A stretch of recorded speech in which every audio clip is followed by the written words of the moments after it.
behind the scenes with future country rock blues kings and queens. Discover them first with Paul Mash TV. Paul Mash TV.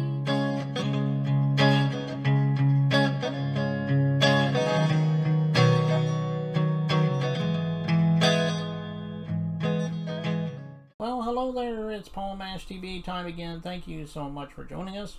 We got another great interview coming up for you in just a moment. But before we begin, don't forget there's that subscribe button and the bell. Just click both of those, and anytime a new episode comes your way, you'll be notified. And leave a comment on the comments section if you'd like. We'd love to hear from you there.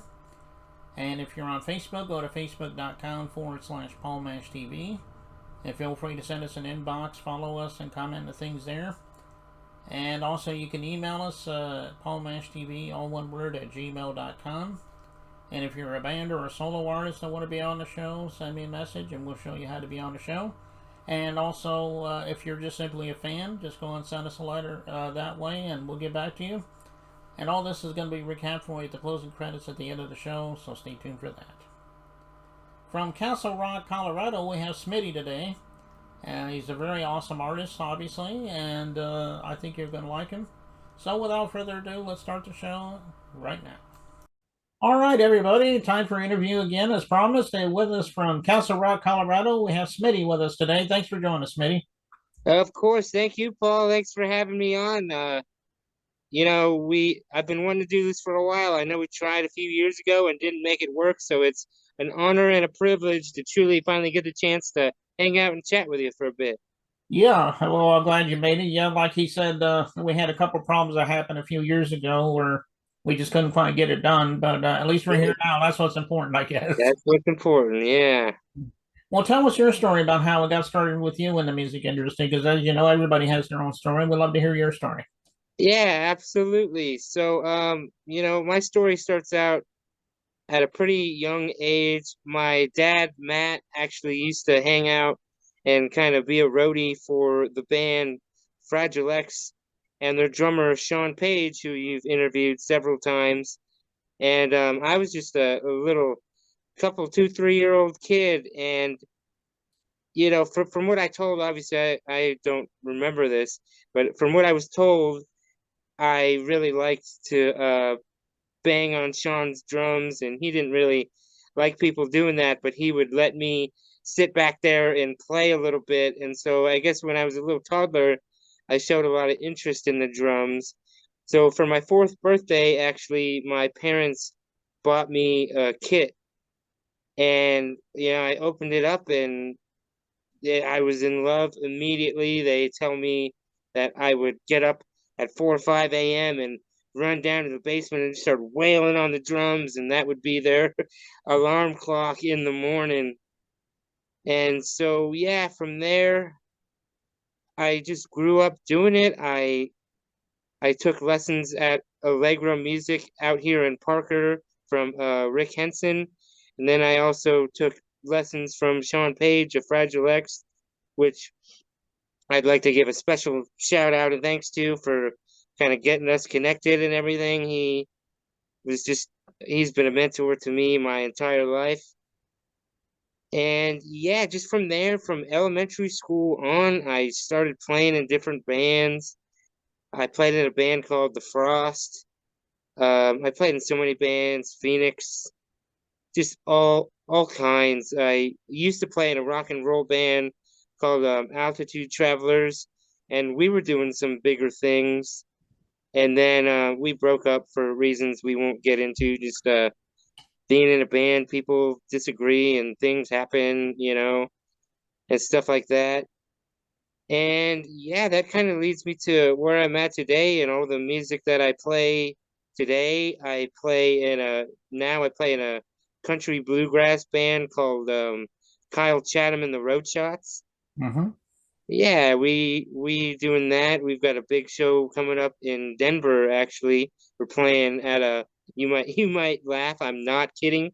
The name of the venue is called Your Mom's House. Yeah, that's an interesting venue there. Yeah, I think it's just I don't know what it is, if it's just a joke, if it's just like, hey man, I'm gonna be playing at your mom's house this weekend. I don't know. You know, but yeah, we got that coming up on March 11th, which is going to be pretty exciting. Hmm. Okay. Yeah, And yeah, and as you mentioned, yeah, we've had Sean Page a couple of times on our show, and the most recent time was just probably what was it, like a week or so ago. We had it was like a week or two ago. Yeah, he's like, hey, if you want to interview with Paul, you should send him a message. Hmm. And I was like, okay, I will. And here we are. Yeah, and I think that was our second time interviewing him. I think the first time was about 2, 3 years ago, so it was long overdue, I think. So, but Yeah, funny tidbit in that video that you did in Sean's interview last week, the video that you guys show at the end. mhm. My dad and I are actually extras in that music video. If you go back and watch it, you can see me when I was like 18 years old. I'm just like randomly an extra in that video. Yeah, Yeah, well, it was a great video, yeah, and also that's it. That you made a good points and a good story that you told us about how you got started. Uh, yeah. it's always good to hear. Well, I mean, you probably already mentioned it, but what are some of the influences that you had growing up on some of the the mainstream bands that you were? Oh, you know, Paul, to be honest with you, I love and hate that question at the same time because I love to give shout outs to every band, but it's also just like so hard to narrow it down. I feel like I'm very just all over the place. I got a giant Grateful Dead tapestry behind me, so I guess I should start out by saying the Grateful Dead. Man, Pink Floyd is another band that I just love. Pink Floyd, Wish You Were Here. If I had a favorite song ever, it would probably be Wish You Were Here. Sublime is another band that I really, really like. Growing up, probably still to this day, my favorite band ever. They're a punk band called Unwritten Law. I don't know if you're familiar, but they're a band that I really like. Shoot, Nirvana. I love Nirvana. I grew up apparently when I was a baby, like really, really young. One of the only things that would get me to go to sleep is the Nirvana acoustic unplugged album.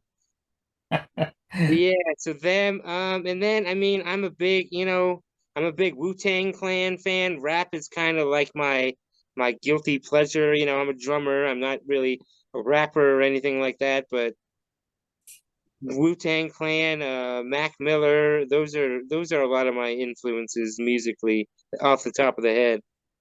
Yeah, and those are good influences too, and obviously a lot of them are legends, obviously. And Yeah. well, if anybody's watching this, they may want to follow you on the social media or even download your music. How would they go about doing that? Yeah, absolutely. Well, first of all, I appreciate anyone who takes the time to check me out musically. You can find my music on any streaming platform. You can find it on the Spotify's, the Apple Music's, the Amazon, everything that everybody has going on. It's social media. You can find, so I do a lot of my own solo music as well. That's kind of what I've been focused on a lot lately. You can find me at Shane, and then in parentheses Smitty, with three Y's at the end. Smittyyy, three Y's. Sorry, I forgot how many I said there. Smith. And then you can also find me on like Instagram and stuff at Smitty_drummer.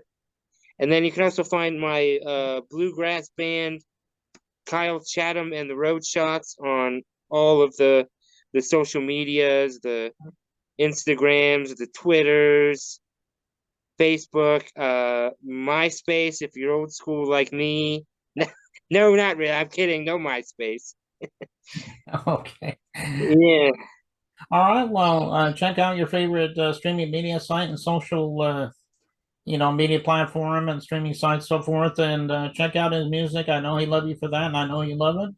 And yeah, speaking of your music, we're getting ready to watch this video, "Man versus Machine." I do believe it's called. absolutely. Is there a story behind that song? Why don't you give us a lowdown on Yeah, so, there is a story behind it. I've been a drummer my entire life, and in every band I've really ever been in, I've always been the guy that kind of did all the back end boring business side of things.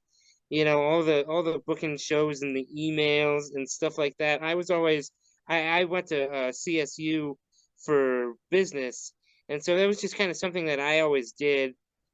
And I was happy to do it, but I was always frustrated because I would work really hard, and not to say that anyone else in any of my old bands didn't work hard, but I would always work really hard on that stuff.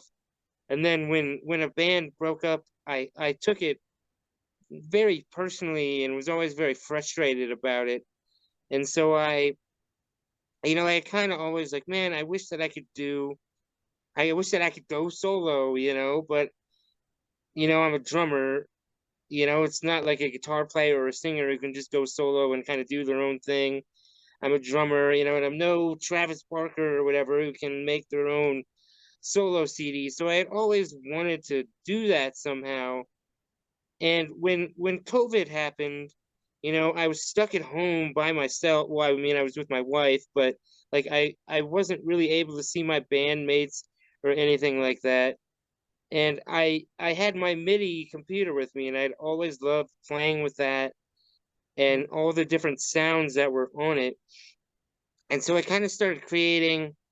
My first two solo CDs were called the Halloween mixtape 1 and 2, and it was really just meant to be it wasn't necessarily meant to be music. It was just like something that you put on like when you have a haunted house going on for Halloween or something, and it's just like spooky ambient sounds going on in the background, and it kind of transformed into adding some music into it as well. And so Man vs. Machine was kind of an attempt at making more musically fitting. And I mean, I think the name is pretty self-explanatory. It's just kind of like musically telling a story of like man goes to war with robots and stuff, and just kind of how that sounds when it clashes, but in a musical format, if that makes sense. Okay. Well, it is a Yeah, great song, and I appreciate that. we're going to watch that in just a moment. But before we do, thank you so much, Smitty, for being on the show. Come back anytime if you have anything to plug, and maybe we'll have you back on the show. Of course, Paul. Thank you for having me. And I actually do. I've got a new album coming out in June. So, if you want to have me back on around that time, I'd love to do that, and I'd love to keep in touch with you, man. Okay, well that sounds good. So without further ado, further delay, here is Man vs. Machine by Smitty, and it starts right now.